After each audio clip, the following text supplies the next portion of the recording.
So, we're very sorry for being a bit late. We had some technical problems, but now we hope they are solved. So welcome and thank you for being with us on the opening event of Becoming Home Berlin, Capital of Exiles exhibition organized by Disorient.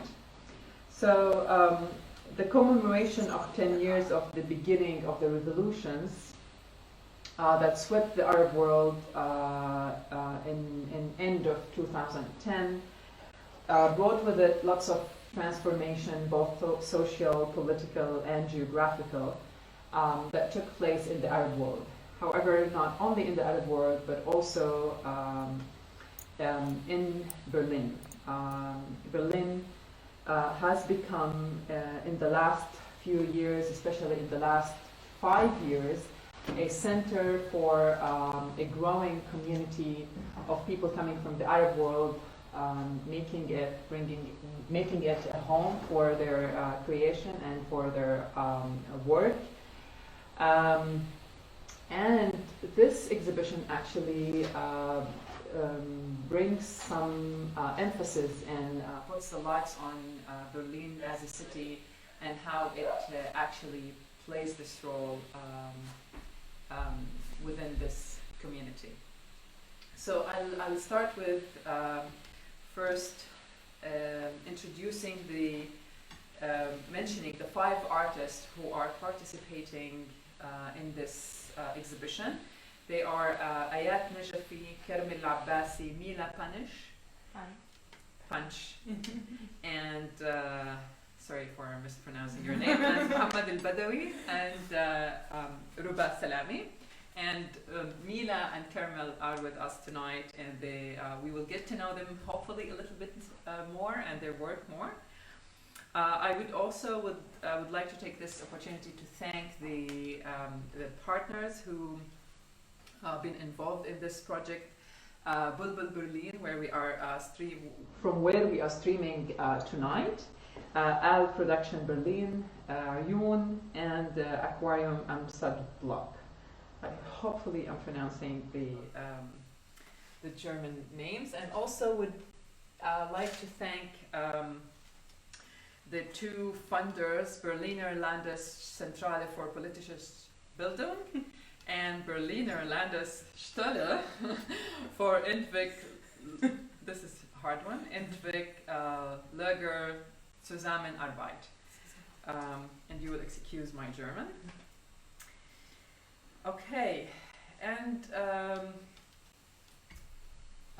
also I will mention it maybe later, but I'll start from saying that you can visit the website dedicated especially for this exhibition at b/coming/home.art, where you would find an audio guidance and a map. And then there you would find more info about this exhibition. So, I'm really delighted to have this artistic talk to open the exhibition with Carmel and Mila. And I would start with asking you, what role does the question of exile actually play in your artistic work? And whoever wants to start can do that. Yeah, it's a very interesting one. Okay, so I think it does a lot because well, first of all, because of my background.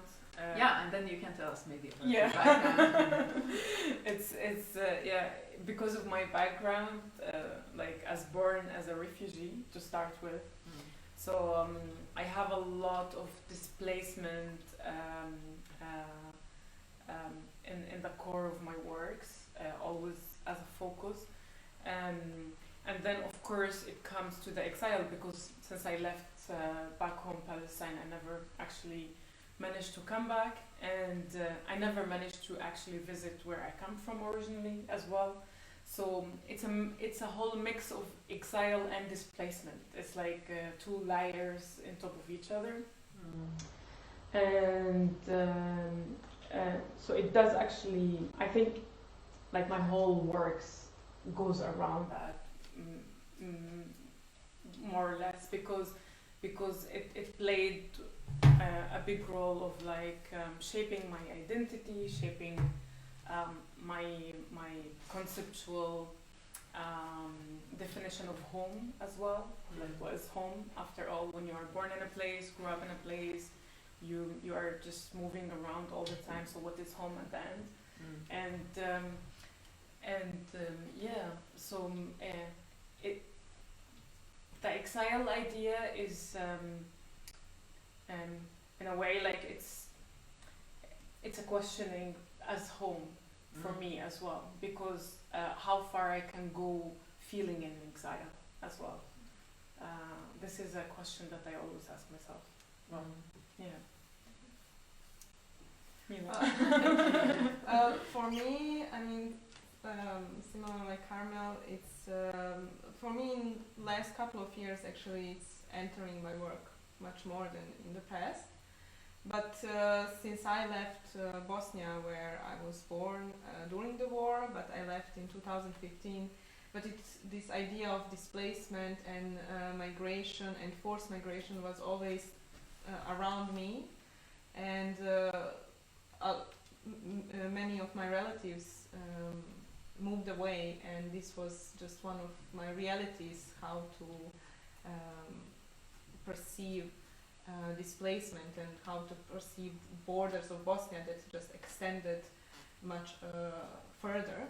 And then once I left, this topic became much more integrated into my work and my interest as well.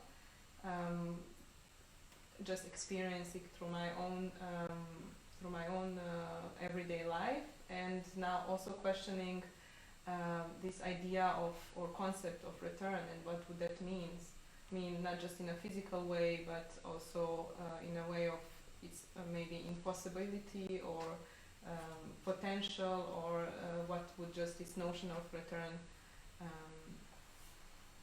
like connects to itself. So I think my work's just now entering this topic much more than in the past, I would say. Okay, thank you. And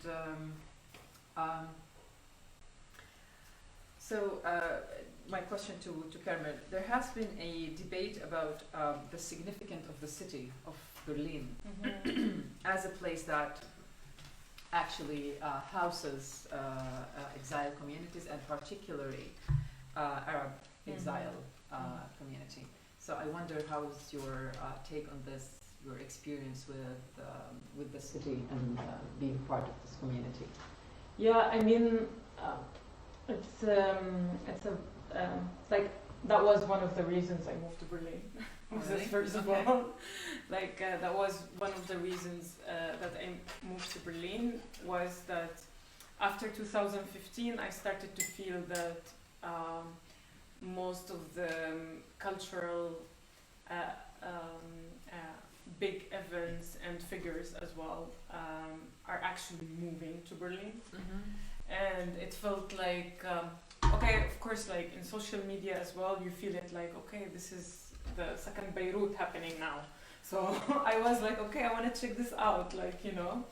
And of course, like my experience in being in the diaspora as well was very different than how it happened to other people. Like, I came, it was like I hardly spoke Arabic. It wasn't like so many. It wasn't like a big community. When I moved from Palestine, I moved to Norway. Like, and it's not a huge community in there. I wasn't living in a big city, neither a small city, but like there was not so many of like Arabic speakers, or there was, but not like in the same of my environment, to say so.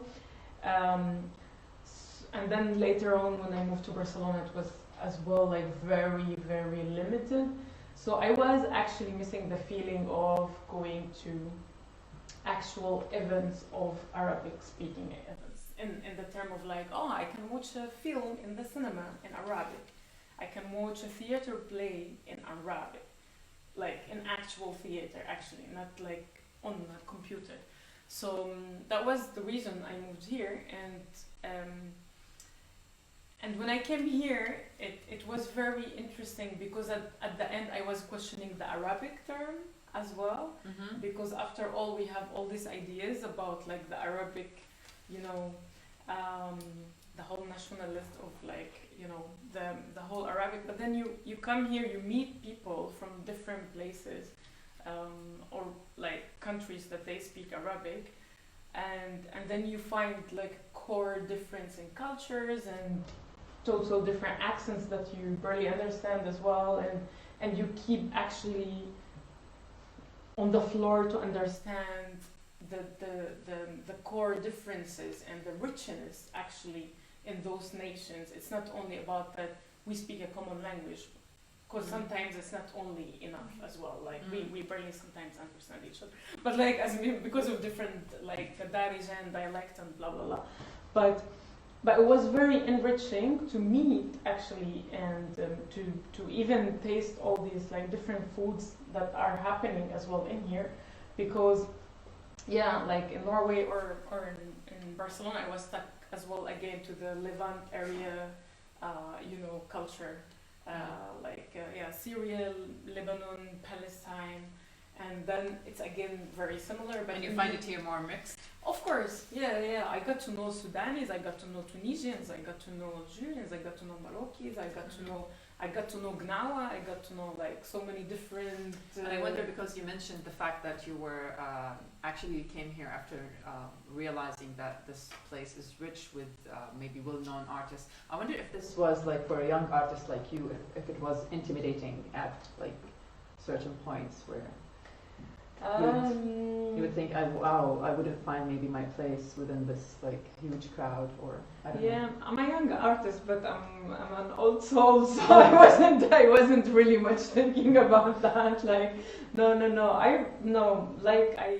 it's not about like I can always find my place. This is for sure. Yeah, and the idea, I mean, the whole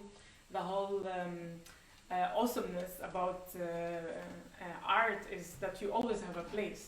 Doesn't matter where. Like you can always find your own place, of course, because you always have different story to tell.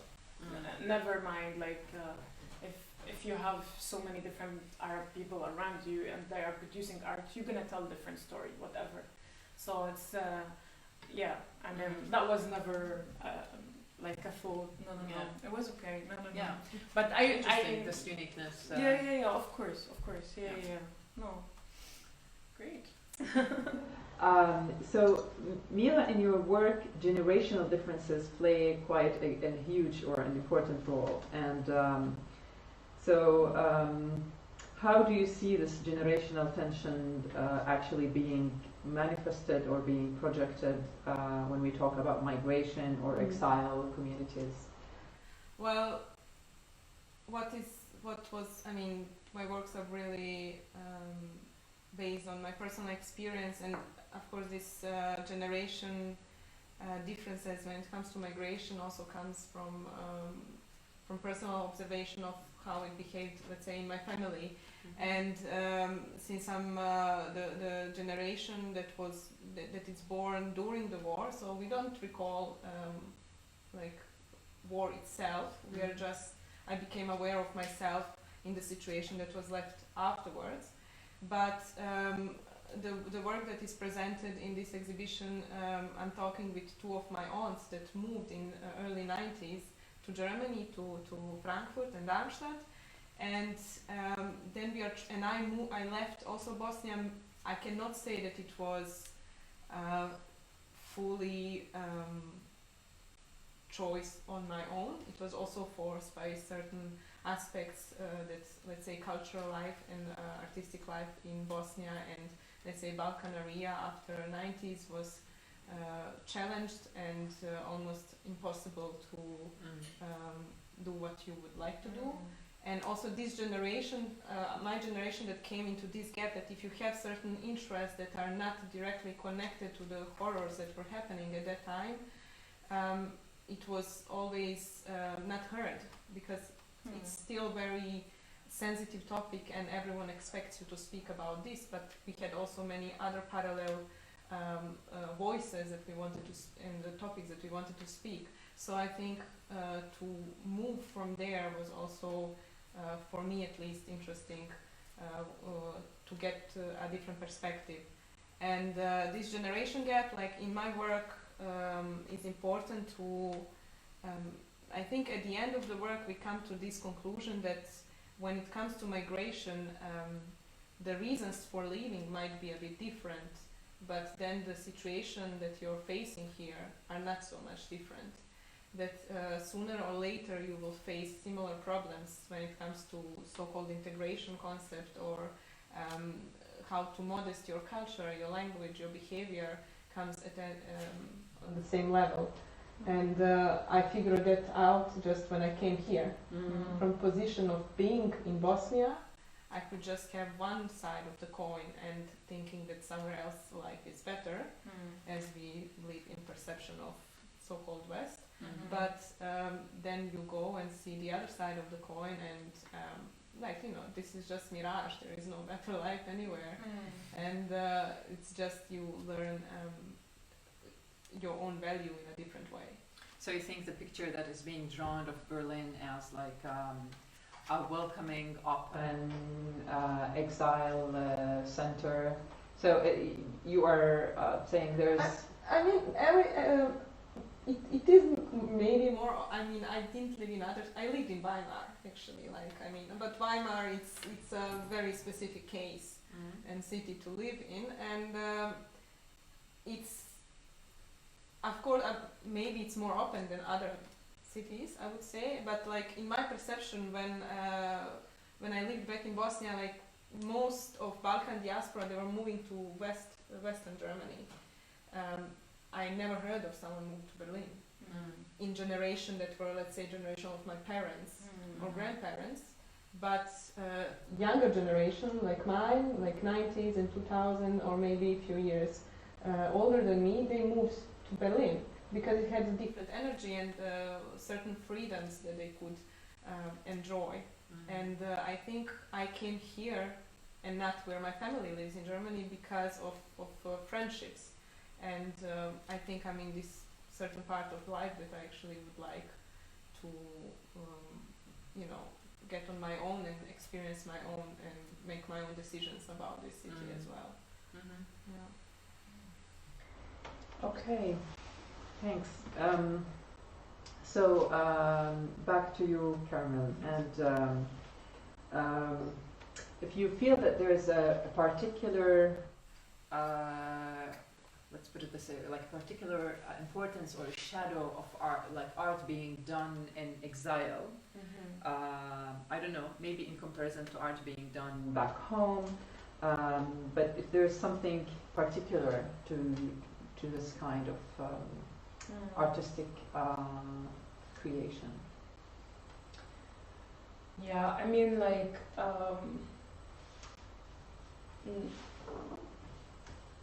I mean, when you create, I think you can,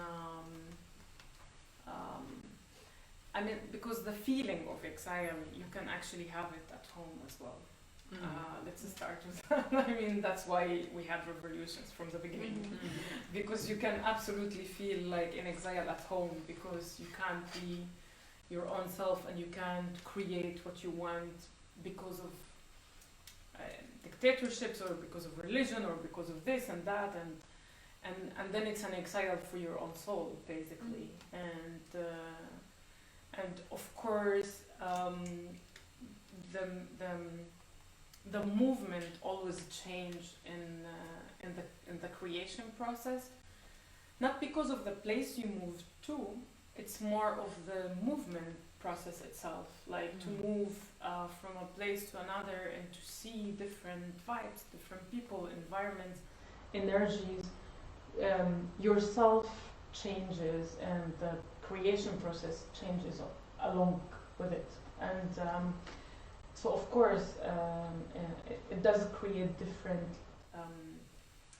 feeling to the creation process. I think some people can create under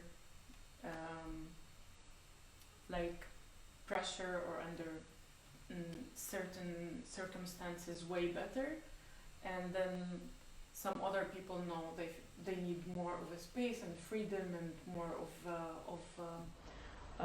of a safety kind of feeling to create. And I wouldn't say there is a general rule to everybody.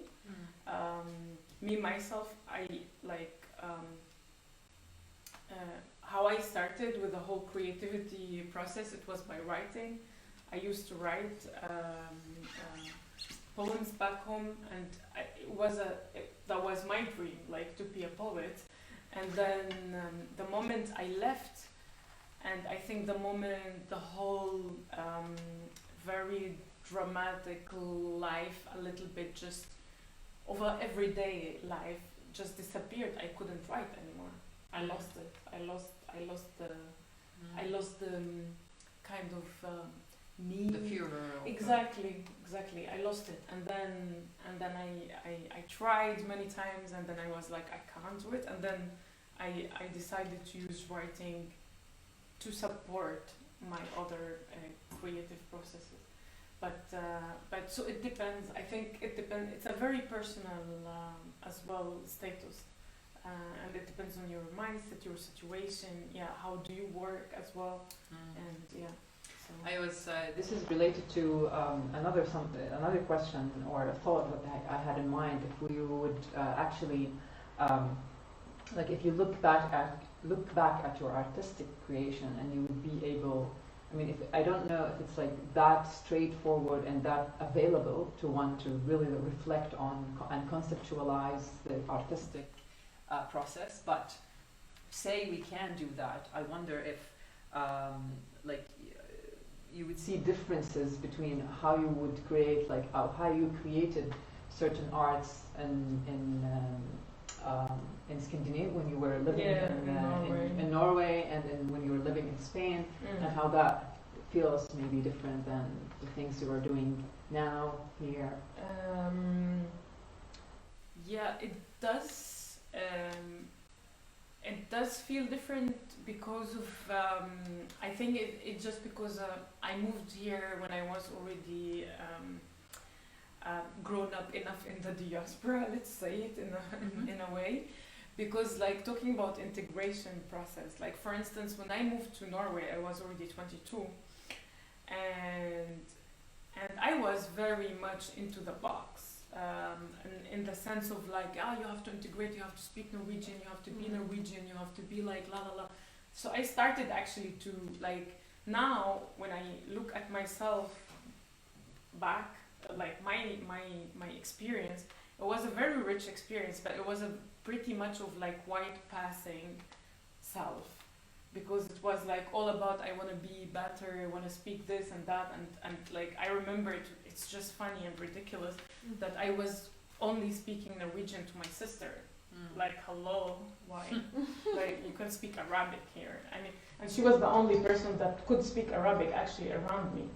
And instead we were like, yeah, we want to be better, so let's practice at home Norwegian. I'm like, great. So now I laugh about it, of course, but if you actually like zoom out to it, it's a very like not sad, but it's a very weird setup in a way, you know, to have it. But of course, back in the 2007 and 2008, the whole integration process and the whole immigration policies and everything was totally different in Europe. I mean, we hardly find Arabic bread or tahina in supermarkets anywhere. So, you know. Okay. Food is important. So to Mila, and I wanted to ask you if there is like a certain role you think art is playing in making Berlin home, or yeah.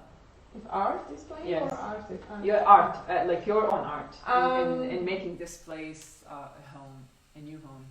Absolutely. I mean, for me, it was clearly like if you see a couple of my works, you can definitely see like the timeline of last 6-7 years, like the work that I did in Bosnia, then when I moved to Germany, and this kind of when I moved to Germany in 2015, I really had these questions of how should I proceed with my art, like having this huge input from variety of disciplines and seeing so much that I was not exposed so much back in Bosnia to this, and it was like, oh, how can I fit? Do I need to fit to something? And it was just like this breakdown, like, okay, I just need to keep going to do what I actually feel the most comfortable and doing from my guts. And then, I mean, when I moved to Berlin, I would say I needed at least 1 year to settle down and to create first work here. And I think this is for me also the meaning that I feel comfortable here. Otherwise, I feel that what I would create, I would not feel good with it. So I don't think that anyone would feel good with it. So this first step that actually I produced something from here that I really find meaningful, not just for me, but also to the community that could relate to this work. It meant for me, okay, I can continue here, and this means I can stay here for some time, like one part of home. And for me this of course connects a lot. If I can create here, means I feel safe in a way, and Good, great. I think that's it for our very short talk, and I think we leave it for the people to go check out the exhibition. And again, just to remind you, it's b-coming-home.art if you want to visit and listen to the audio guide and have the map of the exhibition. So now we're moving to musical performance that is performed by the Egyptian singer and frame drum player and storyteller Abeer Ali, together with the Syrian musician, composer and oud player Nabil Arbaain. They are going to perform for us a musical storytelling right now. Thank you. thank you.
شيد قصورك عالمزارع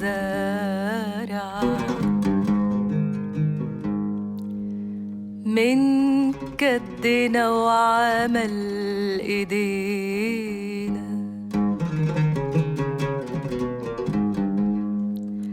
والخمرات جنب المصانع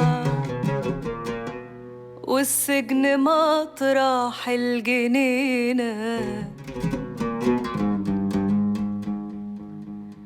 والخمارات جنب المصانع والسجن مطرح الجنينة واطلق كلابك في الشوارع واقفل زنازينك علينا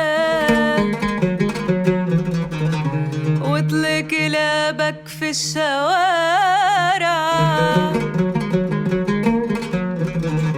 واقفل زنازينك علينا ويقل نومنا في المضاجع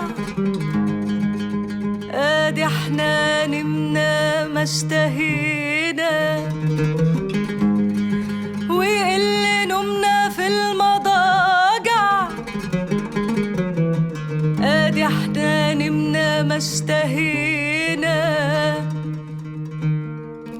واتقال علينا بالمواجع احنا اتوجعنا واكتفينا واتقال علينا بالمواجع احنا اتوجعنا واكتفينا وعرفنا مين سبب جراحنا وعرفنا روحنا والتقينا عمال وفلاحين وطلبة دقت ساعتنا والتقينا نسلك طريق مالوش راجع والنصر قرب من عينينا نسلك طريق مالوش راجع والنصر قرب من عينينا نسلك طريق مالوش راجع والنصر قرب من ايدينا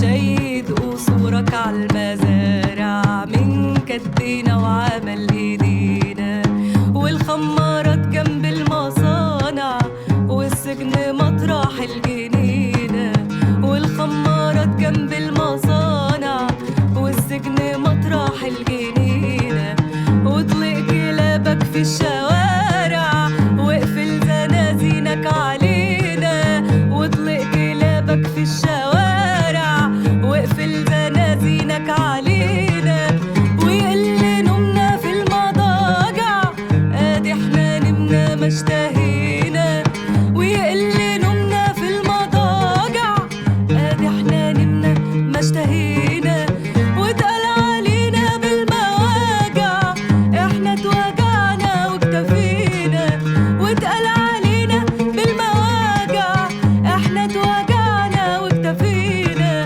وعرفنا مين سبب جراحنا وعرفنا روحنا والتقينا وعرفنا مين سبب جراحنا وعرفنا روحنا والتقينا عمال وفلاحين وطلبة دقت ساعتنا وابتدينا نسلك طريق مالوش راجع والنصر قرب من عينينا نسلك طريق مالوش راجع والنصر قرب من عينينا نسلك طريق مالوش راجع والنصر قرب من ايدينا والنصر قرب من عينينا والنصر قرب من عينينا والنصر قرب من ايدينا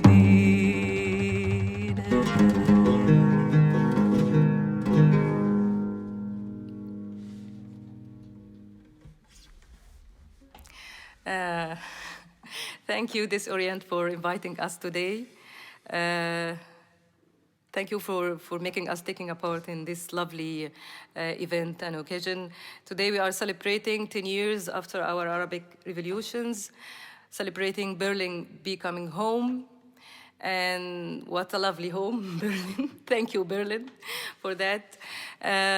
We are very grateful that this moment we have that impulse after 10 years. That impulse got through many Arabic countries, and then 2019, Lebanon, Sudan, Iraq, Algeria joined also. This impulse of movement and that desire of changing. We are great everyone who took a part in this great impulse. And we are very grateful to be in Berlin, sharing this lovely spirit here of the people here. Even we came from many countries, from different cultures and many different countries, but we still having here that atmosphere that giving us that home and and we choose this program like this, the collection of Sheikh Imam and Ahmad Fuad Negm songs, because it's the icon of any revolution. We are reminding ourselves of the spirit of demonstrations, being the squares, cheering our voices together. And I'm Abeer Ali, gladly with the composer and musician Nabil Arbaain. Thank you for your introduction. We sang a song for Sheikh Imam. Sheikh Imam is Egyptian singer and composer and oud player. He used to make a duetto with Ahmad Fuad Najm, one of the most famous Arabic writers, revolutionary writers. He wrote a lot of songs about revolution and about the right of people for democracy. So in this, after 10 years of revolution, we keep learning from Ahmad Fuad Najm and Sheikh Imam songs. So that's the best time, I think, to remember him and to learn again from his songs. 10 years of revolution is a short time in the revolutions in general, so we are patient and we believe that we have the right to have democracy in our countries and we will reach it. But it's just 10 years until now, so we will not surrender. Not give up. At all, So next song is about the forbiddens of everything, of the basic rights in life. It's what the dictatorism do usually. So it's very interesting songs about the love of home and the right of democracy, and even with everything forbidden, we keep in hope and love for our home.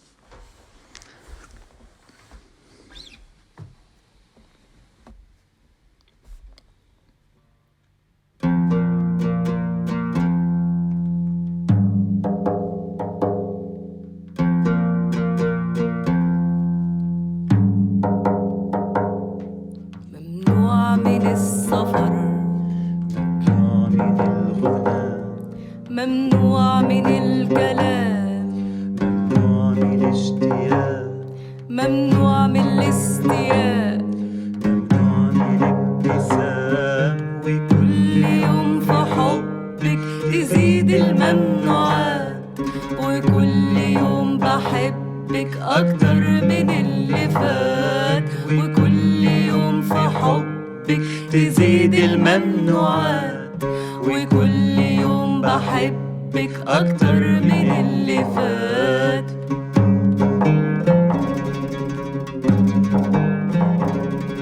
حبيبتي يا سفينة متشوقة وسجينة، حبيبتي يا سفينة متشوقة وسجينة، مخبر في كل عقدة، عسكر في كل مينا، مخبر في كل عسكر في كل مينا يمنعني لو أغير عليكي أو أطير، يمنعني لو أغير عليكي أو أطير، وليكي أستجير بحضنك أو أنام، وليكي أستجير بحضنك أو أنام، في حضنك الوسيع وقلبك الربيع، أعود كما الرضيع بحرقة الفطام.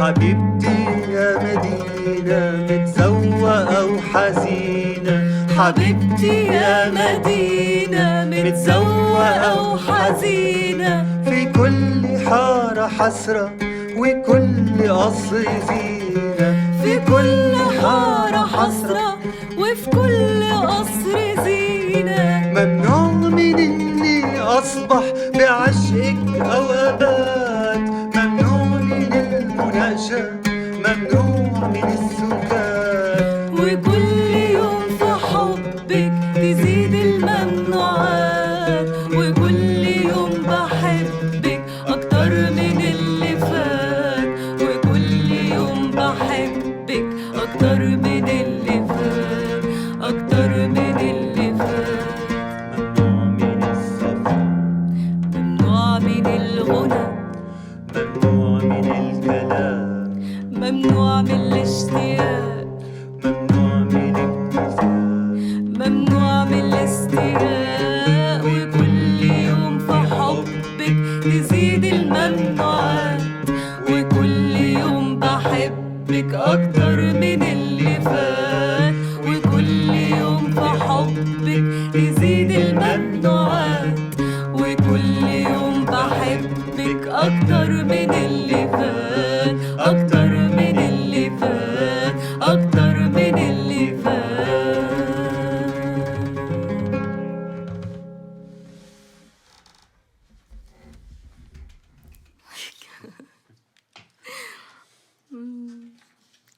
Thank you, Abeer, for pushing me to sing. And it was a very, very lovely experience. I don't usually like, but yeah. Okay, so the next song, Yeah. Valéry Giscard d'Estaing. Yes. Please tell us something about this song. Valéry Giscard d'Estaing, I think you all know that he was a president of France in the 1980s, and he visited Egypt on that time. And there was a very big propaganda about that he is visiting Egypt to fix the whole problems, like the solution will come from outside. But Ahmed Fuad Najm has another opinion at that time. He believes that the change will come only from us, from inside. We will never import a solution from outside. And also he is telling what Valéry Giscard d'Estaing could want. Like he has another plans in his mind as a president for another state, actually. So he was telling the people that don't wait, find solution for yourself in very sarcastic way, and telling the truth somehow about this visit. So it's somehow a happy melody, actually, as usually somehow most of the Ahmed Fuad Najm songs, because of the hope, which he always believed in. So Valéry Giscard d'Estaing. Yeah. فاليري جيسكار ديستان والست بتاعه كمان. فاليري جيسكار ديستان والست بتاعه كمان هيجيبوا الديب من ديله ويشبعوا كل جعان. فاليري جيسكار ديستان والست بتاعه كمان. فاليري جيسكار ديستان والست بتاعه كمان هيجيبوا الديب من ديله ويشبع كل جعان. يا سلام لم يا جدعان عالناس الجنتلمان، يا سلام لم يا جدعان عالناس الجنتلمان، ده احنا هنتمنجل واصل وهتبقى العين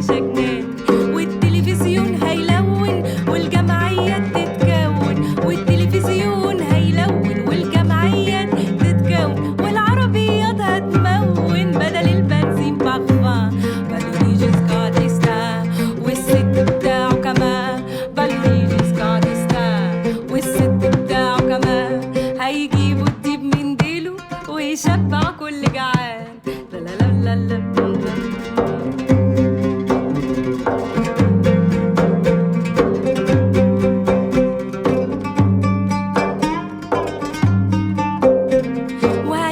نهضة عظيمة وهتبقى علينا القيمة، وهنعمل نهضة عظيمة وهتبقى علينا القيمة، في المسرح أو في السيما وفي جنينة الحيوان، وهتبقى الأشياء زلابية ولا حوجة لسوريا وليبيا، وهتبقى الأشياء زلابية ولا حوجة لسوريا وليبيا، وهنعمل وحدة عربية مع لندن والفاتيكان، فاليري جيسكار ديستان والست بتاعه كمان، فاليري جيسكار ديستان والست بتاعه كمان، هيجيبوا الطيب من ديله ويشبع كل جعان.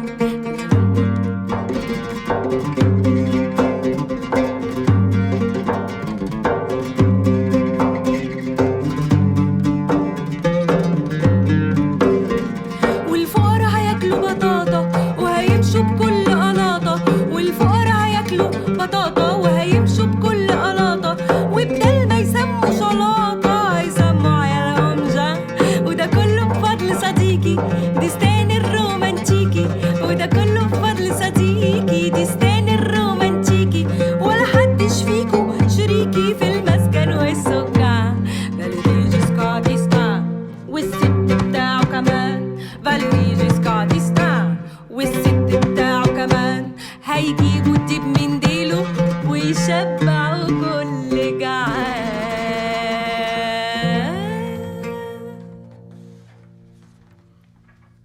Thank you, Nabil.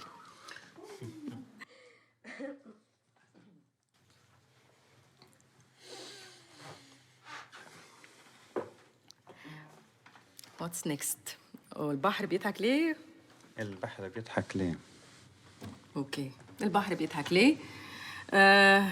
It's one of the most famous songs of Sheikh Imam, but it's not even, the melody is not even for Sheikh Imam, it's coming from the folklore, Yeah, right? from Egyptian folklore.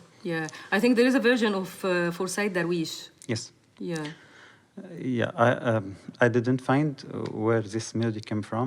Maybe it's very old, so we don't know. And Sheikh Imam used this melody. Sheikh Imam used this melody for one of the Ahmed Fuad Najm texts talking about the fake picture for the people made by media, making them all the time happy. Looks like happy, but they are not. So he is telling about the anger beside this fake picture and the revolution which will come after this anger, and is telling why it's happening and why the people are really angry and what is their real problems. So Yeah.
that was البحر بيضحك ليه. And our next song is إذا الشمس غرقت. Okay. Maybe let's play it and then talk about it. Okay.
الشمس غرقت في بحر الغمام ومدت على الدنيا موجة ظلام.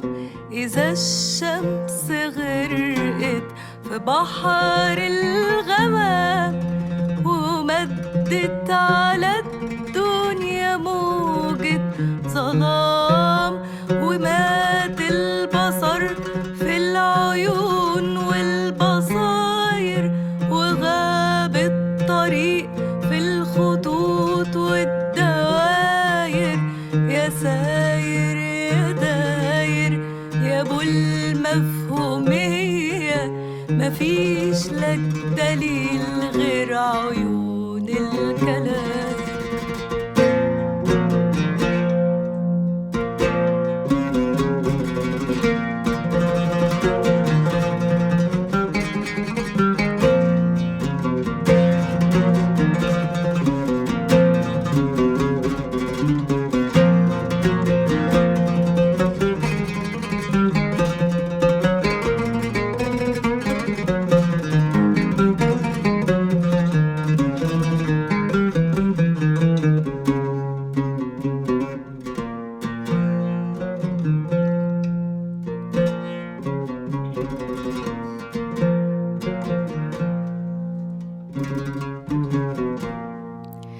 إذا الشمس غرقت في بحر الغمام ومدت على الدنيا موجة ظلام، إذا الشمس غرقت في بحر الغمام ومدت على الدنيا موجة ظلام، ومات البصر في العيون والبصاير وغاب الطريق في الخطوط والدواير، يا ساير يا داير يا ابو المفهومية، مفيش لك دليل غير عيون الكلام، مفيش لك دليل غير عيون الكلام.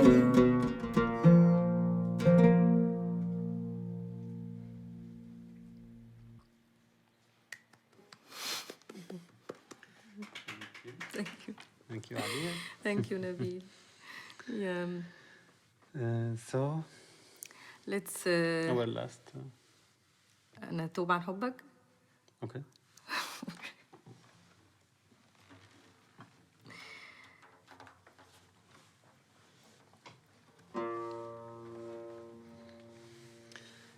I will never stop loving you.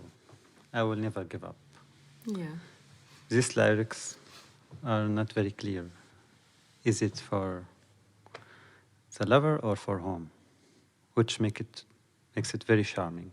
One of the most famous songs for Ahmed Fuad Najm at Sheikh Imam. But we are presenting this song to the country, to our missed country. I think each one has the right to okay. receive it. Yani. I'm talking about myself. Yeah, I think it's very interesting that it's the anniversary of Ahmed Fuad Najm. Of his passing away. Of his passing away, Yeah. like 10 years ago? No, less, I think. Right? I think like 7 years ago, I'm not sure. And also it was an anniversary, not anniversary, actually Valery Giscard d'Estaing has been dead like last week. Yes. So dates are meeting. Actually, he passed away in the same day.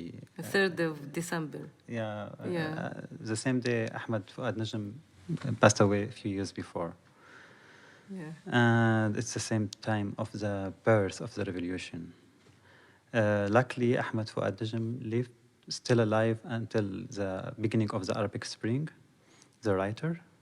But Sheikh Imam, unfortunately, he died a long time ago. Mm-hmm. They both spent more than 15 years in the prison, in the worst one, political one, and they were arrested and going out of the prison, then singing again, then arrested again, torture again, and they go out and they sing again. They never give up. They always believe that the sun will shine one day, and we will have better system, let's say. Yeah. Hopefully we're not gonna have the same way. Yeah, hopefully we're gonna keep singing. We are lucky we are singing in Berlin. We don't Yeah. have this danger. We are not brave as them, by the way. So, but we will stay on the line. Please cross the fingers for us. أنا أتوب عن حبك أنا.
شاغلني معاك وشاغلني عليك. أنا بترجاك الله يجازيك، يا شاغلني معاك وشاغلني عليك. وإن غبت سنة أنا برضو أنا، إن غبت سنة أنا برضو أنا. لا أقدر أنساك ولا ليا غنى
music piece. Mhm. It's for Nabil Arbaain. Yeah, actually, this is the first song I composed in Germany.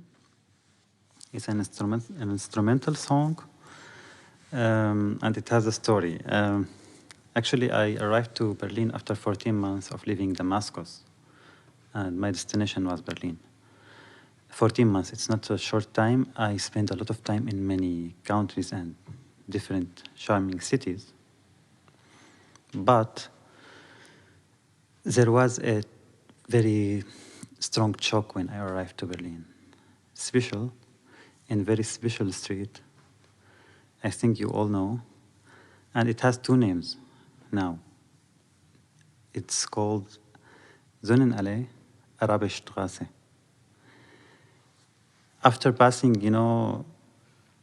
and have this culture shock in many places, I was really happy in many cities I was living in, including Istanbul, including Beirut, and many others.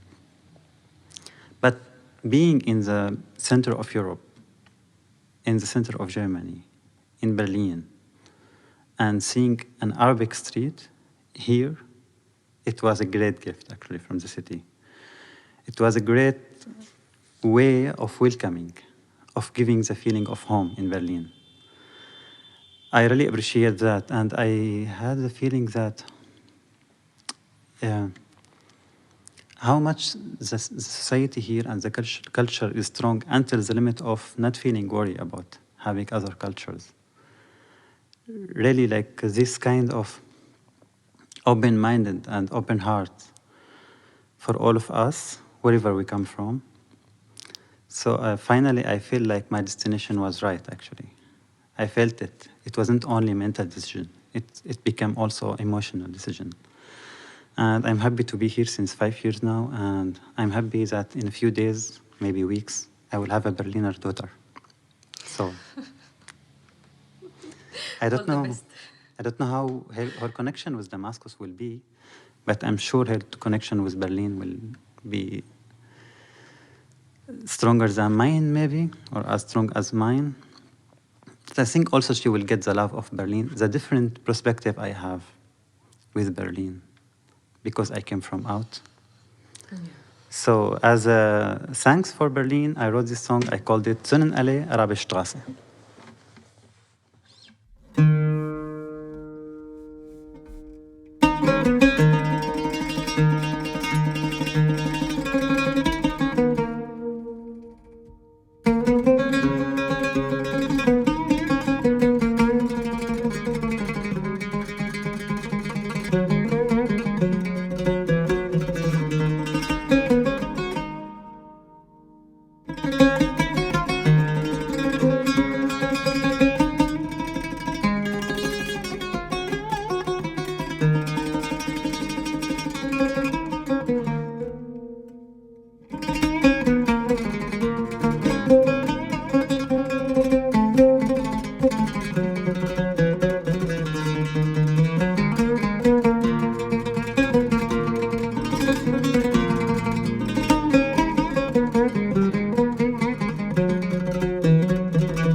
Thank you very much. Thank you, Nabil.